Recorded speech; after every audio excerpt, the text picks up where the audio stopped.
Perfecto.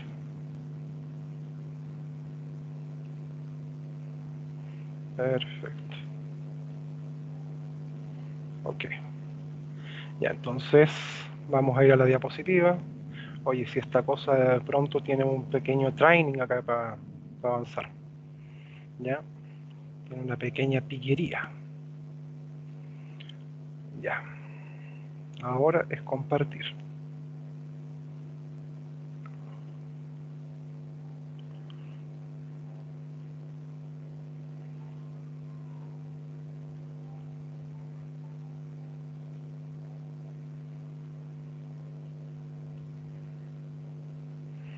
Ok.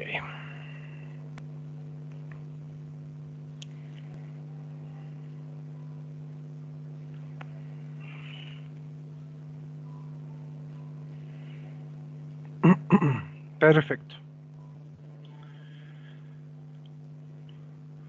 Como les decía, vamos a dar un par de minutitos para que se conecten todos los estudiantes. Comenzamos en 2 minutos.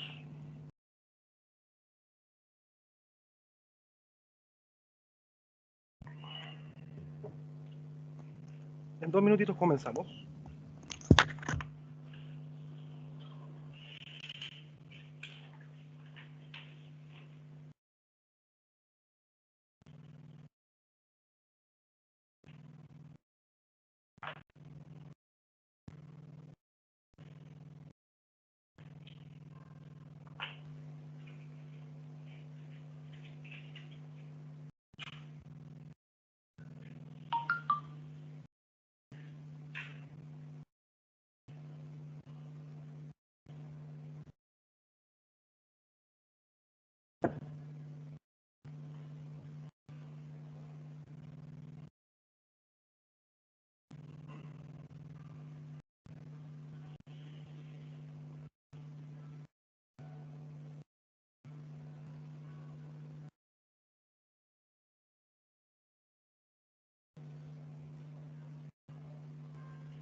Perfecto.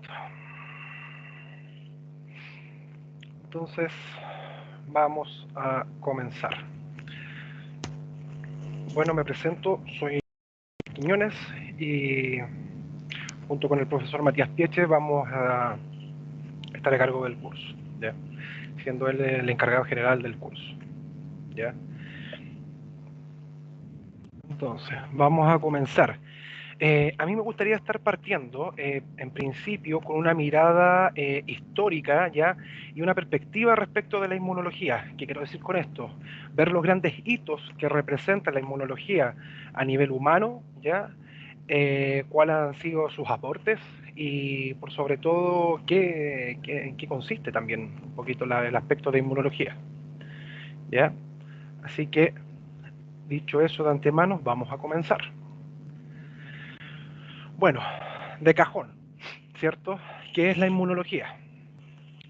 Bueno, eh, podemos señalar lo siguiente, ¿cierto? Que viene del latín immunitas, que en sí significa, ¿cierto? Libre de, ¿ya? Pero ¿cómo lo podemos amplificar esto?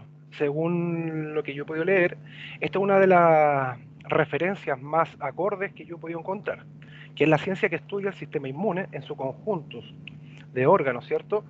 Células y factores solubles que tienen como objetivo fundamentalmente la defensa antimicrobiana del individuo, ¿ya? Eso nosotros vamos a considerar como la inmunología, ¿ya? Como el estudio que desarrolla estas aristas. También he podido encontrar otros, ¿ya? En donde en biología y en medicina, ¿cierto? Se aplica lo siguiente. que corresponde al estado de resistencia natural o adquirida que poseen ciertos individuos o especies frente a determinadas acciones patógenas de microorganismos y sustancias extrañas, ¿ya? Vale decir, si bien nosotros, el estudio de la inmunología, ¿cierto?, contempla toda la actividad que refiere al sistema inmune y cómo nosotros nos defendemos frente a agresores, ¿cierto?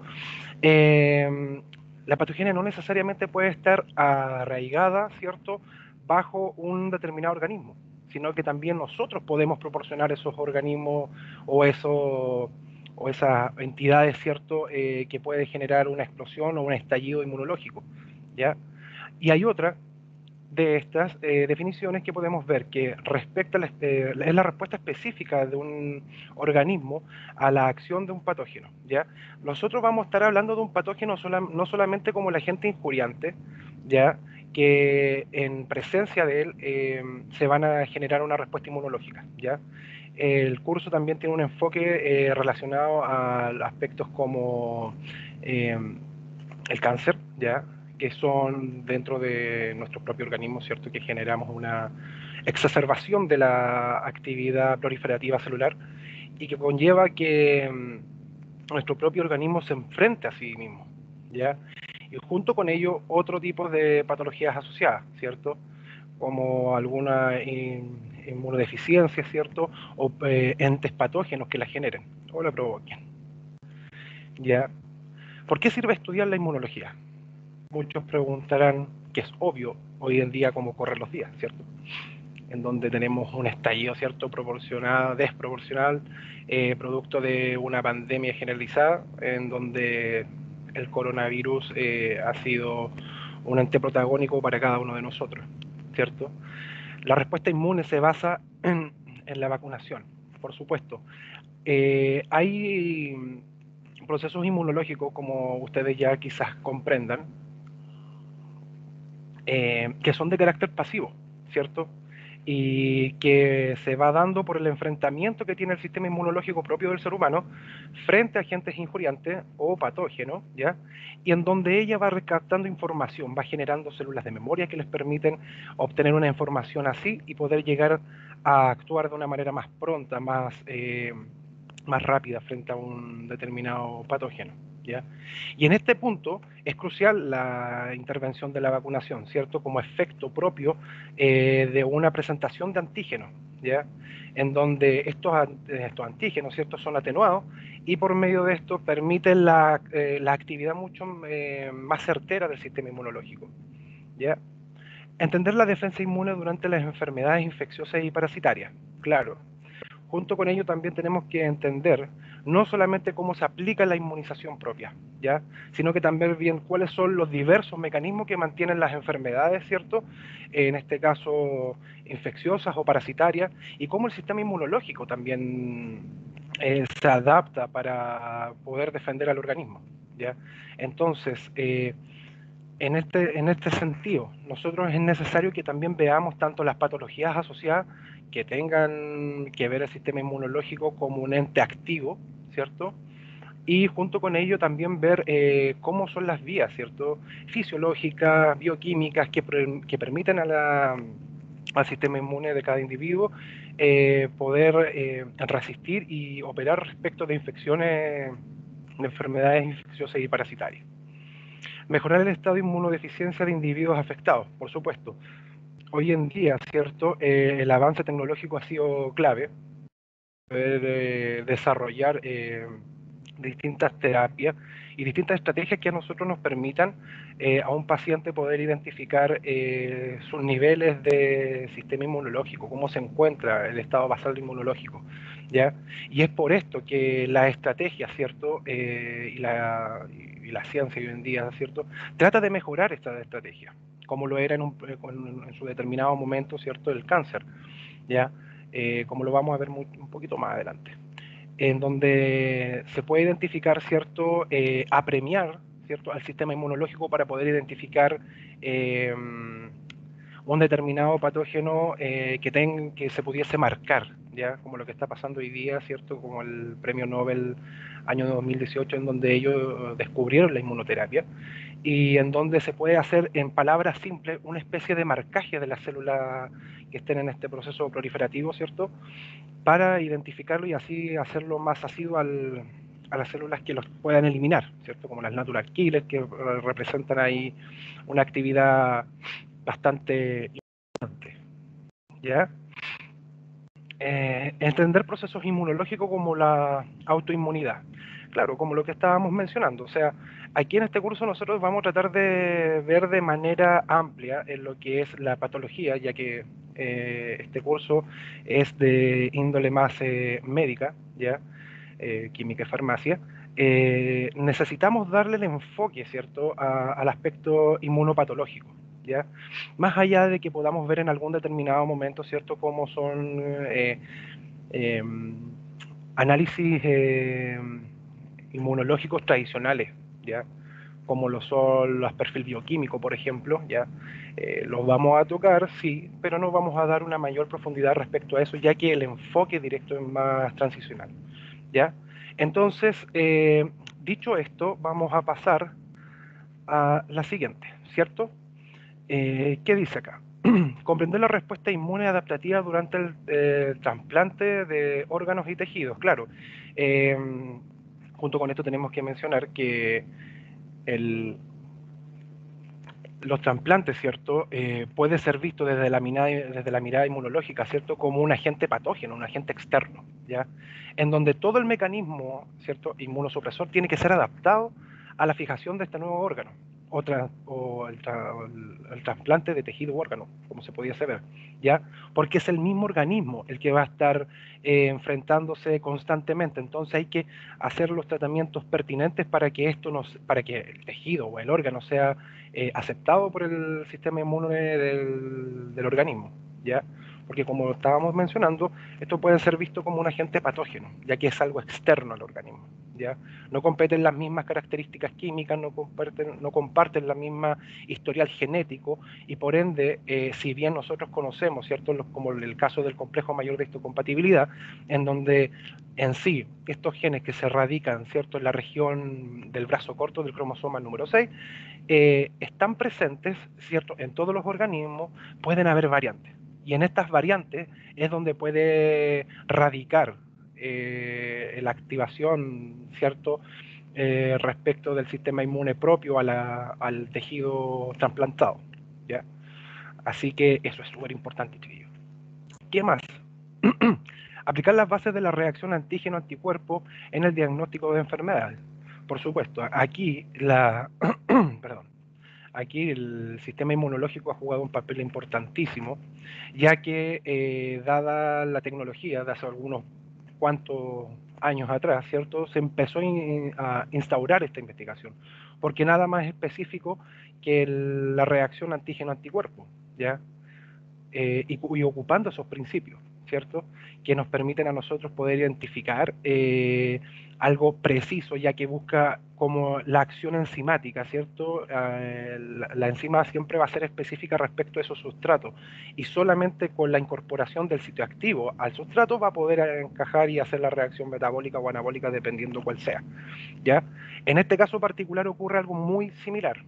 Eh, ¿Cómo se aplican esas bases, cierto? ¿Cómo nosotros podemos identificar por medio de inmunoglobulinas, en este caso, eh, el apoyo a enfermedades, ¿cierto? O más que a enfermedades, a diagnóstico, poder decir con claridad y con certeza de que estamos frente a una enfermedad y no a una acción, qué sé yo, provocado por otros tipos de patologías asociadas o de carácter genético, ¿ya?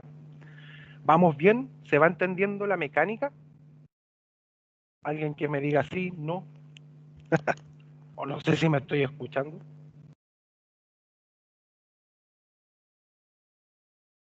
¿Alguien por ahí? ¿Vamos Sí, bien, profe, profe? todo bien. Maravilloso, maravilloso. Es súper complicado esto porque no hay feedback, entonces a mí me cuesta.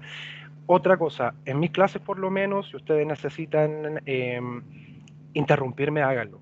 A mí es súper importante para mí que esta cosa que nosotros podamos dialogar y por sobre todo que vayamos nutriéndonos respecto de lo que se va entendiendo, porque como uno no nace sabiendo, ¿ya? Es súper importante ir hablando el mismo idioma, porque en el caso particular de las ciencias básicas, ¿cierto? La biología, en este caso, y las ramas que la constituyen, cada uno, por ejemplo, puede tener su propio lenguaje. Entonces me interesa muchísimo que estas pequeñas dudas no queden sin sortear, ¿ya? Dicho esto, continuamos. Entonces, quedamos, ¿cierto? Investigaciones biológicas de células del sistema inmune y los genes implicados en la respuesta inmune. Por supuesto, volviendo al mismo caso y ejemplo que siempre se ocupa, ¿cierto? El complejo mayor de histocompatibilidad, o sea, podemos llevarlo, hacer referencia a los 3 puntos anteriormente mencionados, ¿cierto? La importancia que tienen los genes, ¿cierto? Porque el complejo mayor de histocompatibilidad, recordemos que si bien dan proteínas, nosotros cuando nos referimos a esto estamos hablando de un pool de más de 200 genes que generan esta actividad, ¿ya? Entonces, poder entender cuáles son los genes que activan, cuáles son los genes que de cierta manera dan una, una prevalencia respecto de la inmunidad basal, es súper importante entenderlo, ¿cierto? Y por último, evaluar los mecanismos de defensa de las distintas especies. En este caso, vamos a dar solamente ejemplos denotativos respecto a la investigación científica, ¿ya? Y cómo estos dieron un paso hacia la interpretación más allá de, de lo que son la especie modelo humano, que en este caso vamos a ver durante el tránsito de este curso, ¿ya? Entonces, para hacer un poco de historia, ¿ya? Vamos a ver que en Atenas, durante los años 430 a.C., un historiador, ¿cierto? Y general ateniense, Tucídides, ¿cierto? Hace las primeras datadas que sean notificadas, ¿cierto? Eh, Aseveraciones respecto de la inmunidad, ¿ya? ¿Y qué decía este caballero? Que aquellos que se curaron de la plaga pueden cuidar a los enfermos porque ellos no van a caer en la enfermedad por segunda ocasión.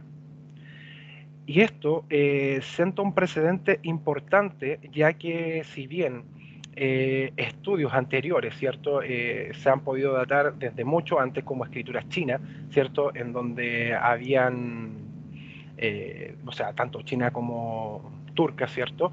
Tenían este mismo conocimiento, pero no tan plasmado, ya que no había una mayor rigurosidad, más que de los contenidos que pasaban de generación en generación y se iban más o menos familiarizando a nivel local. Sin embargo, este caballero fue quien plantea eso, y eso te hace decir a ti que si tú te puedes enfrentar a una situación, ¿cierto? Bajo un agente injuriante, en este caso un patógeno, tu respuesta, ¿cierto? Va a ser más basal, más baja, y por ende vas a poder enfrentar o sortear una segunda infección, ¿cierto? Como en este caso lo menciona él, que no se enfermaba, no contraía la enfermedad por segunda vez. No es que no la contrajeran, perdón. No es que no la contrajeran, es que la respuesta inmunológica propia era mucho más rápida y no llegaba a la sintomatología producto de que ya el sistema inmunológico ya había sido puesto en posición de este patógeno, ¿ya? Y en base a esto, con lo que le comentaba anteriormente, ¿cierto? Que los primeros intentos de inmunidad se datan por allá por los siglos 1400, 1500, incluso antes, ¿ya? En donde se empieza a utilizar el término de variolación, ¿ya? ¿Qué es lo que es la variolación?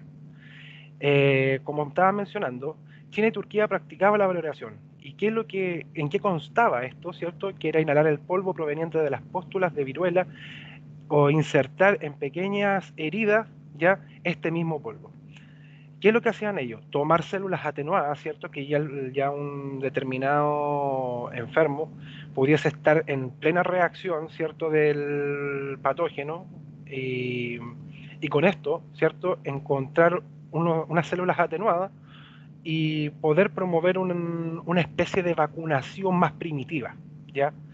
como podemos ver, incluso se dice, ¿cierto?, que una monja china, ¿ya?, de estos tipos Kung Fu, eh, hacía este proceso de valoración, ¿ya?, en donde ella extraía, como se mencionaba aquí, en las llagas de los enfermos, ¿cierto?, como aquí se puede ver, eh, ella extraía, ¿cierto?, de las pústulas de las llagas, y con eso sacaba un polvo, y ese polvo lo hacía por medio de la exhalación, inhalación del paciente, se le entregaba y con eso se le proporcionaba inmunidad, ¿ya? Y bueno, en 1718, Lady Mary, ya, la esposa de un embajador británico, teniendo toda esta información, ¿cierto?, utiliza estas técnicas, ¿ya? Toma todo este conocimiento y ella es quien, de cierta manera, pone en sí los conocimientos, lo adapta, los toma y los implementa, ¿ya? En esta época que sufren muchísimas transformaciones, ¿ya? Y en donde hay el despertar, evidentemente, del pensamiento, ¿ya? Se inocula a sus hijos, ¿ya? Y ella puede ver y identifica de que sus hijos, ¿cierto?, al pasar por el tránsito de enfermedades, como en el caso de la viruela, son atenuadas las consecuencias, ¿ya? Y no son así infectados como la mayoría de la gente que era vista por primera vez, en donde su sistema inmunológico no estaba preparado para la aceptación, ¿cierto?, de un patógeno tan agresivo como el de la viruela. Viendo todo esto, recopilando toda esta información, ¿cierto?, nace, o sea, más que nace, aparece en escena, ¿cierto?, en 1798, el médico inglés Edward Jenner. ¿Y qué hace Edward Jenner? Eh, eh, Mejora esta técnica de valoración. ¿Perdón? ¿Escuché algo por ahí? Ya, perfecto. Seguimos. Mejora esta técnica de variolación, ¿cierto?, en donde ella ve que las ordeñadoras de vaca no contraen Profe, viruela, ¿ya? Dígame. ¿la diapo se quedó pegada o ¿Perdón? la diapo se quedó pegada o está bien? No, está bien, lo estoy Ah, viendo ahí. O sea, estamos en la diapo de Edward Jenner. Estoy moviendo el mouse. aparece la de Lady Mary. Ah, ya. A ver, denme un segundo. Ahí sí. No, profe, aún no. Deje de compartir pantalla y comparta nuevamente a ver si puede. Vamos a ver entonces qué ocurre con eso. Cosas que pasan.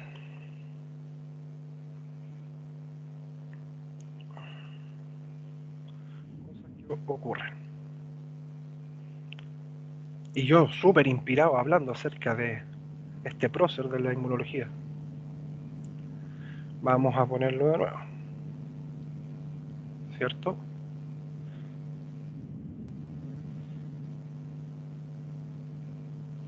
Vamos entonces a compartir nuevamente el archivo.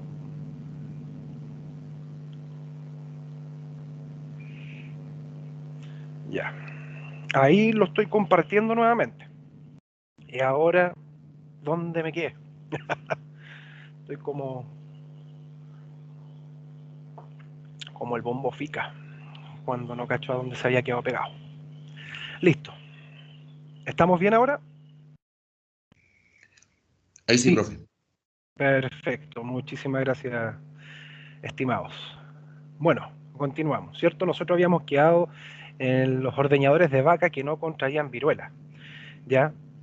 ¿Y qué es lo que pasó con este hito? El señor Jenner se pudo dar cuenta, ¿cierto?, que básicamente las vacas sí tenían viruela, ¿ya? Pero una de ellas, ¿cierto?, una ordeñadora en particular, Mary, ella es quien le hace ese enganche y él saca la siguiente conclusión, en donde ella menciona que dice que se infectó con viruela de vaca, pero que ahora ella no se va a infectar con viruela, ¿ya? Entonces, ¿qué es lo que hacía él? Decía, efectivamente, el virus, o sea, en el patógeno en este caso, ¿cierto? Al no ser, ¿cierto?, de la misma especie, no actúa con la misma virulencia, ¿ya? Entonces, al no actuar con la misma virulencia, puede haber una especie de inmunidad, una inmunidad adquirida, ¿ya? Entonces, con esta, cuando se enfrenta al patógeno, la cantidad de la virulencia del virus va a ser menor, ¿ya? Entonces, se da cuenta de esa situación y ¿qué es lo que hace? Inocula a un niño, ¿cierto? A James Fields, un niño de 8 años con fluidos provenientes de una pústula de viruela bovina, ¿ya? Ustedes comprenderán que ser niños a esa época, tanto con Lady, no sería muy fácil. Eran pruebas, pero bueno, los comités de bioética no existían hasta el momento, creo, digo yo, no sé. Bueno, hace esta prueba, ¿cierto? Posterior a eso, este niño, si bien tuvo todos los síntomas, ¿cierto?, de viruela, pero no presentaba las llagas purulentas, ¿cierto?, que presentaba la viruela con la viruela humana, por así decirlo, ¿ya? Entonces, ¿qué ocurrió? Para probar la efectividad de la técnica, Jenner inoculó con fluido, ¿cierto?, de pústula virulenta de origen humano. Cuando hizo esto, se pudo dar cuenta, ¿cierto?, de que al probar que ya tenía una inmunidad proporcionada por un ¿cómo se llama esto?, patógeno que era de un animal, se lo pasó a un niño, ¿cierto? Este niño genera esta inmunidad, él hace ¿cómo se llama esto?, el análisis de probarlo, la virulencia, ¿cierto?, de origen humano, ¿cómo se llama?, la viruela de origen humano. Y al probarlo ve que este niño, ¿cierto?, no presenta los síntomas graves, no llega a una gravedad mayor. Entonces, con esto, él sienta que la variolación, ¿cierto?, es un método que te permite a ti incluir inmunidad, ¿ya? Y por esto es que se llama vacuna, ¿ya? O sea, ¿qué es lo que hace Jenner? Genera la vacuna, ¿ya? Entonces ahí hubieron bastantes entredichos entre que no la valoración era mejor, que la vacuna era la mejor, pero se fue probando de a poco, en donde hoy en día, ¿cierto?, se pueden generar vacunas desde otros organismos, ¿cierto?, para el uso humano, ¿ya? También podemos ver, ¿cierto?, el caso de Louis Pasteur, que en 1885 administra por primera vez una vacuna a un ser humano, ¿ya? Entonces, claro, él obtiene, ¿cierto?, el suero, ¿cierto?, a partir de un perro, ¿ya?, con rabia. ¿Y qué es lo que hace esto? Se lo vuelve a suministrar al niño Joseph Meister, ¿cierto? Una serie de preparaciones que contenían el virus que causaba, ¿cierto?, la rabia, pero atenuada. La causaba, sí, los efectos, sí, evidentemente, pero al momento de inocularlo, ¿cierto?, de estar en presencia del patógeno en sí, este se veía mucho más atenuado. Entonces ahí se genera esta vacuna, ya como tal, ¿cierto? Pero ¿cómo generaba estos experimentos? ¿Ya? El experimento que llevan a Pasteur a descubrir la vacuna como tal, ¿ya?, lo que lo pone en consideración, ¿cierto?, a los descubrimientos de Jenner, en una primera etapa, ¿cierto?, hacía una inyección, ¿cierto?, de cepas viejas de cólera que añadían inmunidad a las gallinas, ¿ya? Unas cepas viejas, ¿cierto?, se le inoculaba y la gallina estaba libre de cólera, ¿ya? ¿Por qué? Porque tenían su área para poder hacer una inmunidad respecto del patógeno, ¿ya? Y al tener cultivos frescos de cólera, ¿cierto?, se lo puso, ¿cierto?, a gallinas que no estuvieran, se lo inyectó, ¿cierto?, ¿cómo se llama esto?, a gallinas que no estuvieran inmunizadas con esta, ¿cierto?, con esta inyección previa de cóleras añejadas, como se pudiese decir. ¿Y qué se observó? Que al ser un cultivo fresco, la gallina, después de un cierto determinado tiempo, moría. Sin embargo, se le inyectó también a las que tenían esta inyección con las células atenuadas, ¿cierto?, con el cólera atenuado. ¿Y qué ocurría? Que la gallina sí vivía. Entonces decía que por medio de la atenuación, ¿cierto?, de esta cepa, ¿cierto?, de cólera, podían ellos extraer esa información y el organismo generar una resistencia respecto de algún patógeno. ¿Ya? ¿Vamos bien? ¿Se entiende? ¿No se entiende? Sí, profesor, se entiende súper bien. Perfecto. Ya. El señor Emil, ¿cierto? Y Kitasato, el creador de este frasco que se ocupa mucho en química, ¿cierto? Que ustedes ya lo habrán visto. ¿Qué hicieron? ¿Cuál fue el aporte de estos caballeros? Demostraron la utilización del suero animal que estaban previamente inmunizados con difteria. Le daban inmunidad a animales no inmunizados. ¿Ya? Bennick desarrolló el suero antidifteria y antitétano. ¿Ya? Utilizando toda la información previa, ¿cierto? Estas personas, ¿cierto? Se lanzan con mayor injerencia, ¿cierto? A investigar qué es lo que ocurría aquí. ¿Ya? ¿Y cuáles eran las características, ¿cierto? Que decía Bering? Era la sangre y el suero de un individuo inmunizado transferido a otro individuo provocan la inmunidad de este. Claro, por supuesto, era lo que habían estado haciendo ciertos años antes Jenner y la gente con su valoración, ¿ya? ¿Y qué ocurre? Descubrieron la capacidad antimicrobiana de algunas sustancias contenidas en el suero, desarrollando la teoría de la inmunidad humoral, ¿ya? Las cuales vamos a ver mucho más adelante. Posteriormente, ¿cierto? Tomando todos estos conocimientos, el señor Koch, ¿cierto? El que pudo aislar, ¿cierto? El bacilo de Koch, ¿cierto? O el bacilo de la tuberculosis también, o la tuberculosis en la patología, ¿cierto? Debemos recordar eso. El bacilo de Koch, ¿cierto? Definió los 4 criterios famosos actualmente conocidos como los postulados de Koch, que aún sí se consideran para mostrar que un agente infeccioso como causa de una enfermedad específica sienta las bases de que no se provocan por males, enfermedades no se provocan por mal de ojo, sino que tiene que haber algo ahí, hay algo presente que puede generar una enfermedad, ¿cierto? ¿Y cuáles son estos postulados? El agente debe estar en presencia en cada caso de la enfermedad, o sea, para que tú tengas una reacción del sistema inmunológico, tienes que estar en presencia de este patógeno, ¿ya?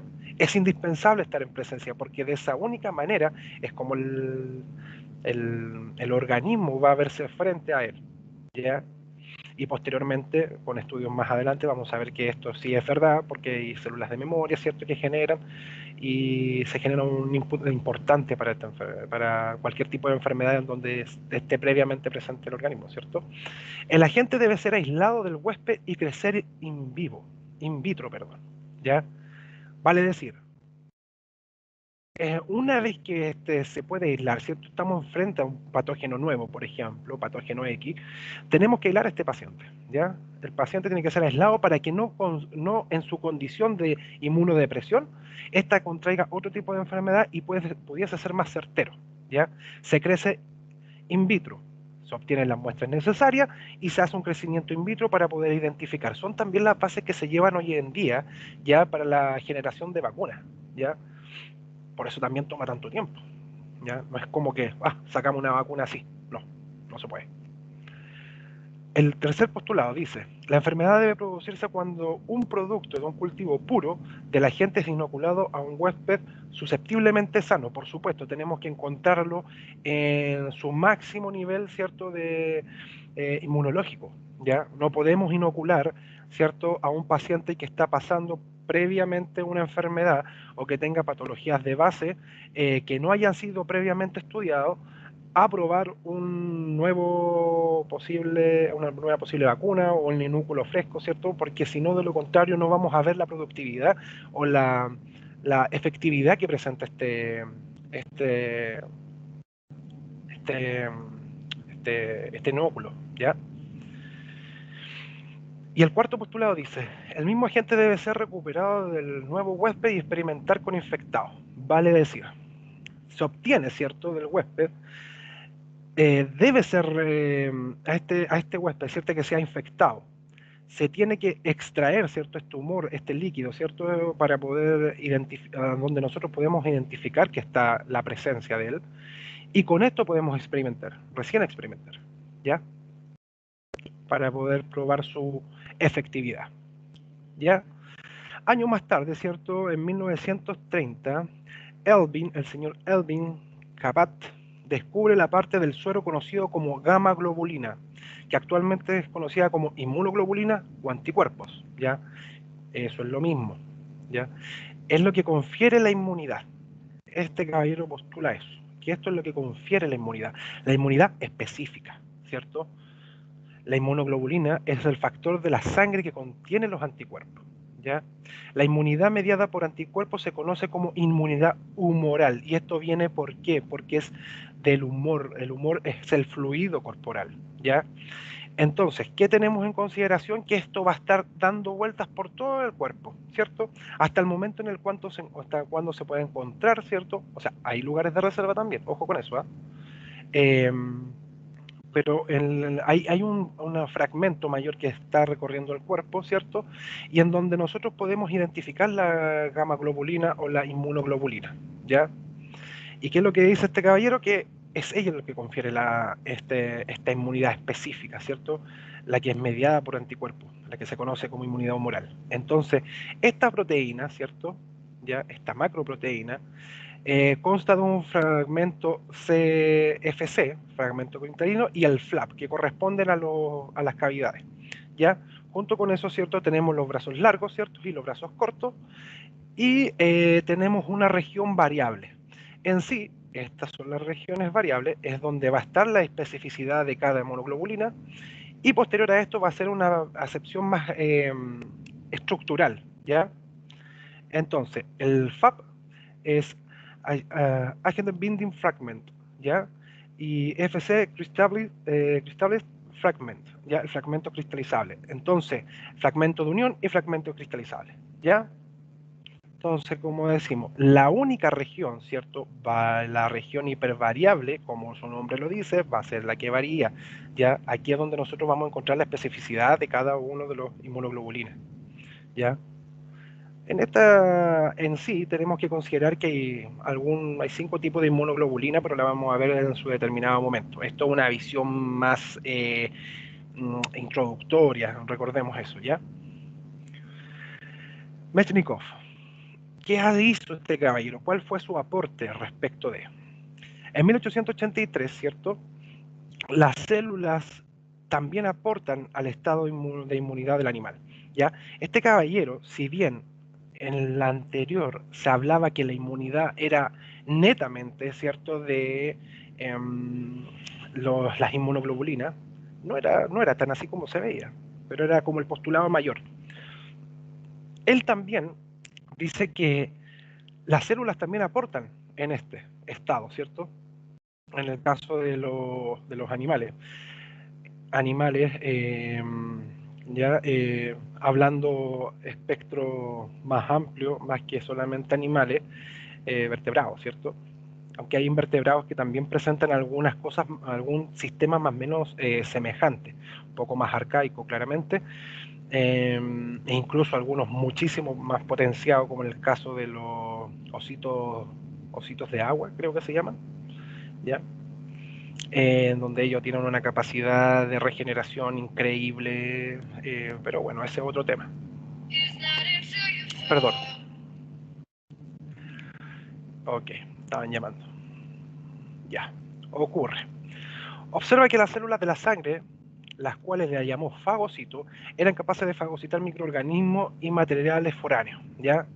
El caballero puede identificar estas regiones, ¿cierto? Puede identificar que las células, ¿cierto?, a las cuales él denominó fagocitos, ¿cierto?, que es un pool de células, no es una única célula, permite la fagocitación por medio de la lisis de la fagocitación, ¿cierto?, y la lisis de estas partículas con enzimas, con especies reactivas del oxígeno, ¿cierto?, del nitrógeno, permiten hacer ese desarrollo, ¿ya? Postuló él que las células y no el suero era la que mayor contribuía a la inmunidad. Entonces ahí es donde se empieza a sopesar esta cosa, ¿ya? que es la inmunidad humoral y la inmunidad mediada por células, ¿ya? Pero si bien no es que se contrasten una con otra, sino que una aporta a la otra, ¿ya?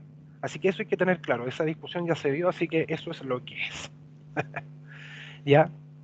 Bueno, y aquí podemos datar a otras personas, ¿cierto? A otros grandes próceres, ¿cierto? Los que pudieron aislar, por ejemplo, la toxina de la difteria, considerando como el primer antígeno caracterizado, ¿cierto? Por Roux y Yersin en 1888. Entonces, ahí se identifica, ¿cierto? Se considera, ¿cierto? Este antígeno como tal. El señor Paul, en 1890, ¿cierto? Postuló la teoría de la cadena lateral, receptor de anticuerpos que la superficie de las células en la que al estimularla se produce una gran cantidad de anticuerpos y que tienen una base secretora hacia referencias por primera vez a la inmunidad humoral. Claro, este caballero lo que hace identifica esta cadena, ¿cierto? Esta cadena lateral de los receptores de anticuerpos, ¿ya? Y con eso permite también dar más peso, ¿cierto? A los postulados anteriormente mencionados, ¿ya? Y el señor Carl, en el año 1900, sonó como una canción, descubrió los grupos sanguíneos y sus aglutinaciones, ¿cierto? Entonces, identifica este factor, ¿cierto? Y él da a entender que dentro de la sangre, ¿cierto? Hay grupos específicos también que te permiten poder identificarlo o generar una diferenciación entre los tipos de sangre. Él da la primera mirada para eso. Bueno, aquí tenemos algunos Nobeles, ¿cierto? Que han sido de aporte directo. Ya como ustedes saben, existe el Nobel de Medicina y Fisiología Humana. Bueno, dentro de ello hay varios, ¿cierto? Y algunos bastante recientes en premios Nobel. ¿Sí? ¿Tengo alguna duda? No, perfecto. Hay algunos premios Nobel que aquí quise notar nomás para que ustedes lo puedan observar y ver cuáles fueron los aportes, ¿cierto? Por nombrar algunos que ya hemos hablado, ¿cierto? El caso de la difteria, ¿cierto? La fagocitosis de los macrófagos, ¿ya? El descubrimiento de los tipos de sangre humana, ¿cierto? Por el señor Karls que estábamos anteriormente mencionando, ¿cierto? Con los factores correspondientes, ¿cierto? La teoría de la inmunitolerancia, ¿ya?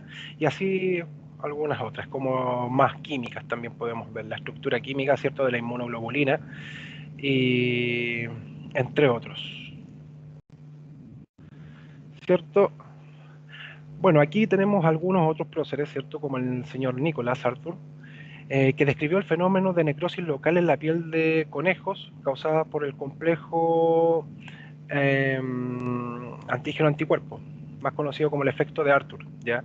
En donde era más o menos lo que yo le estaba hablando en principio, este efecto de que no es llegar y poner, en palabras más vanas, ¿cierto? No es llegar y poner un cuerpo ajeno, ¿cierto? Un tejido ajeno en un cuerpo, por mucho que vengan de la misma especie. Hay especificidad directa respecto de, y aquella lo contribuye, ¿cierto? Y hay causas también que se generan al no tener en consideración estos puntos críticos, ¿ya? Smith en 1906, ¿cierto? Estableció el papel de los anticuerpos de la madera en la protección, de la madre, en la protección del recién nacido. Entonces, ¿qué quiere decir esto, cierto?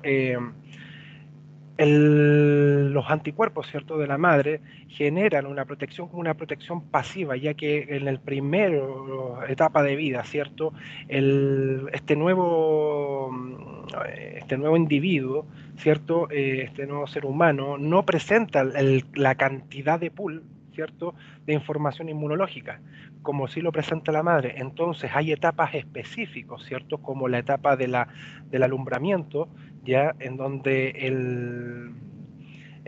por así decirlo, se baña, ¿cierto?, con los anticuerpos de la región más vaginal de la madre en el proceso de parto, y por eso también es súper importante esa práctica, ¿ya?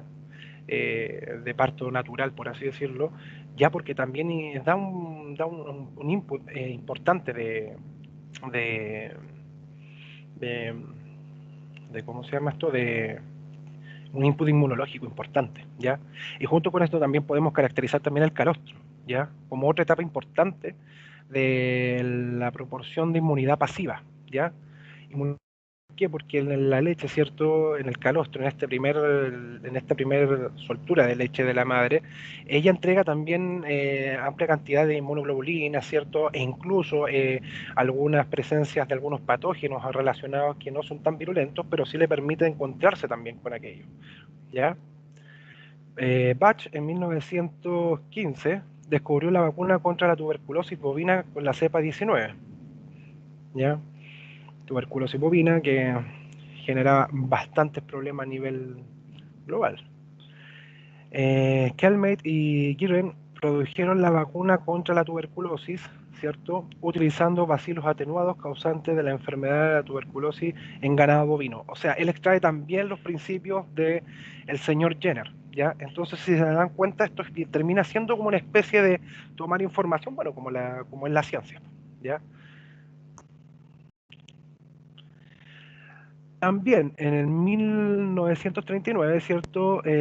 Tissulen y Cabot, ya lo habíamos mencionado, acerca de la identificación de los anticuerpos, ¿cierto?, en la fracción sérica de la gamma globulina. Kunz en 1942 marcó en los anticuerpos, ¿cierto?, con fluoresceína, y creó la técnica de inmunofluorescencia, importantísimo para la identificación de regiones específicas en cortes transversales, en todos los tipos de cortes, ¿cierto?, para investigar cuáles porciones o regiones, ¿cierto?, de algún tejido en específico pueden estar contribuyendo a una determinada patología, por ejemplo, ¿ya? ¿Cómo se llama esto? Esta técnica fue importantísima para sentar las bases de la identificación de células neoplásicas. Ya. Front en 1942 produjo un potente ayudante de la respuesta inmune. ¿Qué es lo que es un ayudante? ¿Alguien sabe lo que es un ayudante? ¿Alguien me podía decir qué es un ayudante? Lo escucho. ¿Ayudante? ¿Alguien pudiese decir algo respecto de? Los escucho, mis estimados alumnos. Un ayudante ayuda, ¿no? Sí. Un ayudante es una serie, ¿cierto?, de fluido o ¿cómo se llama esto? Más que fluido, un determinado mix de proteína, distintos complejos ya proteicos en su gran mayoría, que permite la acción inmune, aumentar, potenciar la respuesta inmunológica de un determinado patógeno, o frente a un determinado patógeno, o hacer más, dar las condiciones específicas para un determinado inóculo que te permita dar alguna respuesta a algún determinado patógeno, ¿ya? El señor Facreus, en 1942, ¿cierto?, encontró a los anticuerpos en el interior de las células plasmáticas, ¿ya? Células plasmáticas. Williams y Grabar, en 1953, establecieron la heterogeneidad de las inmunoglobulinas, ¿ya? O sea, no es que exista una inmunoglobulina, existen 5 tipos, ¿ya? Pero eso lo vamos a ver más adelante. Todas contribuyen de distintas maneras, todos tienen que ver con aspectos específicos, con algún determinado mecanismo. Es muy, muy, muy, muy amplia la variación. Y eso lo vamos a ver con más detalle en los cursos posteriores. Barner, ¿cierto?, y Talmach en 1957 postularon la teoría de la selección clonal, ¿ya? La teoría de la selección clonal. ¿Alguien sabe lo que es la teoría de la selección clonal? Pregunta para la próxima clase. ¿Ya?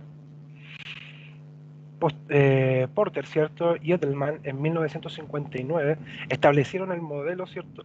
El modelo estructural química de los anticuerpos, ¿ya?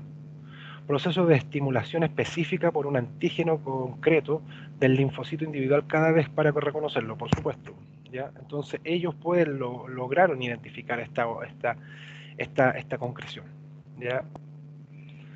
Doherty y Singerhand, ¿qué es lo que hacen? En 1973 demostraron que los linfocitos reconocen a la inmunoglobulina a la inmunoglobulina, ¿cierto? De virus y del complejo mayor de histocompatibilidad, la Ig, ¿cierto? Importantes para matar las células infectadas establecidas por la especificidad del sistema inmune celular. Importantísimo. Esto es una cosa que lo vamos a ver en la próxima clase conmigo. ¿Ya? El complejo mayor de histocompatibilidad. Váyanse interiorizando un poco más, vayan hablando sobre este tema, porque es lo que nos toca la próxima clase. ¿Ya? Complejo mayor de histocompatibilidad. Una miradita, porque después vamos a ver en especificidad en qué consiste. ¿Ya? Milstein y Kohler en 1975 aislaron el anticuerpos monoclonales de clones de células seleccionadas in vitro para producir anticuerpos específicos contra blancos antígenos particulares. Ya esto es específico, esto es importantísimo, ya, porque con esto, como les decía, ellos permiten aislar, ¿cierto? Anticuerpos monoclonales, ya. ¿Qué quiere decir que sean monoclonales, cierto? Bueno, eso lo vamos a ver más adelante, no me voy a anticipar, pero básicamente lo que ayuda, ¿cierto? El anticuerpo monoclonal es un anticuerpo que te permite a ti investigar la presencia de un determinado microorganismo, ¿ya? O sea, es específico, siempre va a ser específico por una determinada, qué sé yo, proteína, ¿ya? O región de una proteína. A ti te puede ayudar a encontrar si es que estamos frente a un determinado y específico agente celular, ¿ya? O distintas cepas celulares, ¿ya? Y en 1979 la OMS se declaró oficialmente como a la viruela como completamente erradicada por medio de la vacunación, ¿ya? Y bueno, aquí la otra vez estaba mirando acerca de los premios Nobel, ¿cierto? De medicina y fisiología relacionada con la inmunología, y son bastantes, ¿ya? Esto es en un paper, ¿cierto? Y pude encontrar distintos representantes de los cuales ya hemos hablado, y aquí están sus contribuciones y por qué fueron merecedores también de ¿cómo se llama esto? De este premio, tan bullado en algunos casos. ¿Ya? Y aquí tengo algo específico. En el año 2015, la químico farmacéutica, ¿cierto? Tu Zhou, ya, una médico y químico farmacéutica china, reconocida por las generaciones o por sintetizar la artemisinina, ¿ya? Un trabajo que fue utilizado, ¿cierto? Principalmente para tratar la malaria, ¿ya? En donde nadie pudo ver, ¿cierto? Cómo son los chinos también, ¿no? O sea, ellos llevan una tradición milenaria, ¿ya? Con ensayo y error, ¿ya? Entonces ella en antiguos prácticamente papiros, ella encontró algo acerca de información referida, ¿cierto? De que con la artemisa china ellos podían tratar la malaria que lleva cuánto, muchos millones o sea, muchísimos años, antes que llegaran los propios humanos, ¿cierto? El primer humano pisara la Tierra ya estaba esto. Entonces ella se hace acreedora en el 2015, ¿cierto?, del Premio Nobel de Medicina por la artemisinina y es recibida como tal, ¿ya? Y esto es un premio relacionado a la parte a la beta de la parte de medicina, pero inmunología, ¿ya? Y los científicos, Tazuko, ¿cierto?, y el señor James, recibieron el Premio Nobel en el 2018 por su descubrimiento en el papel del sistema inmune en la regulación del cáncer, ¿ya? el papel que tenía la regulación del cáncer. Junto con esto se pudo, en base a sus investigaciones, se pudo comenzar a ver ciertos los tratamientos que son de punta hoy en día, ¿ya?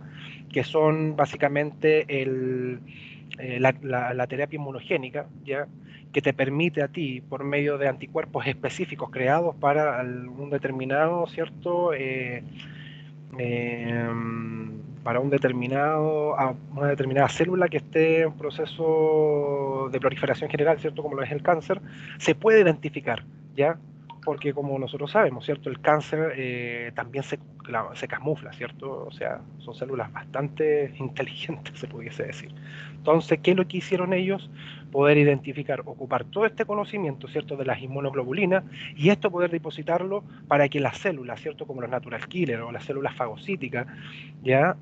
Puedan actuar sobre ellas y eliminarlas. En cáncer tan complejos como lo son el cáncer de páncreas, de hígado y de riñones, ¿ya?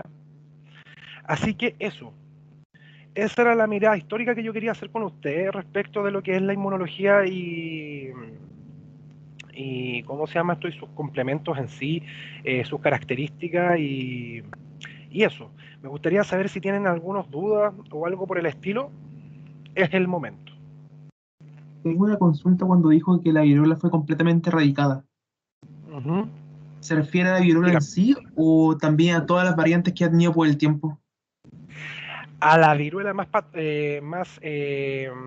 mira, o sea, es que, a ver, tú comprendes que el desarrollo, ¿cierto? En sí, de las vacunas, ¿cierto?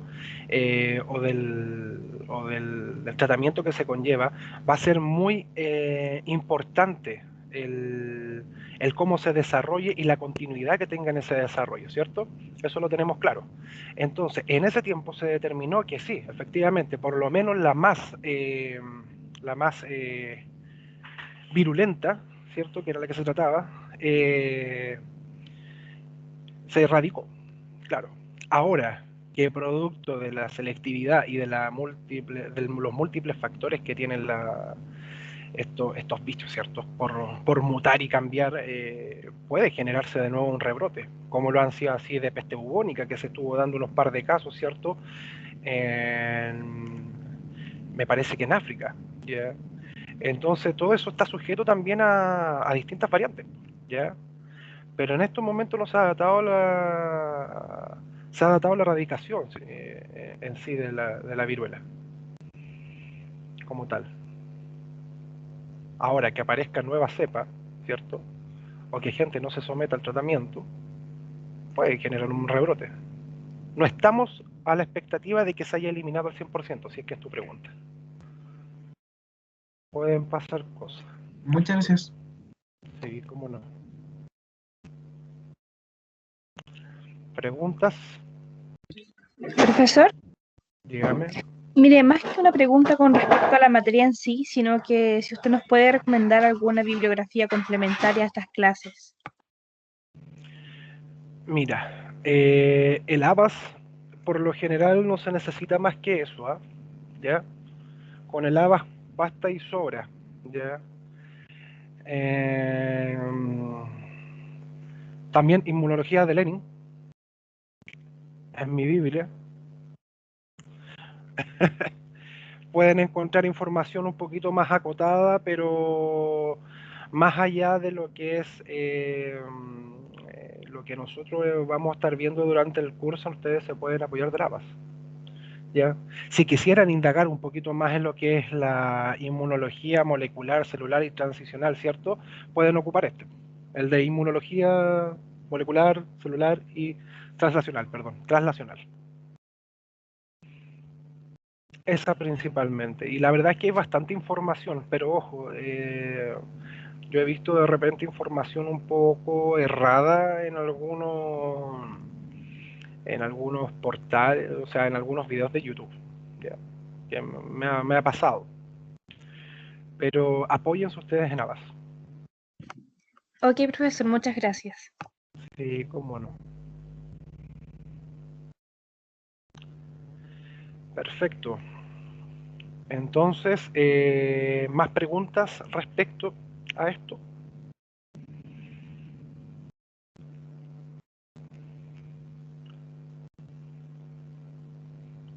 Chicos, recuérdense lo que les dije, entren a leer qué significa, le hice algunas preguntitas ahí, así que... Porque hay que empezar a hablar el mismo idioma.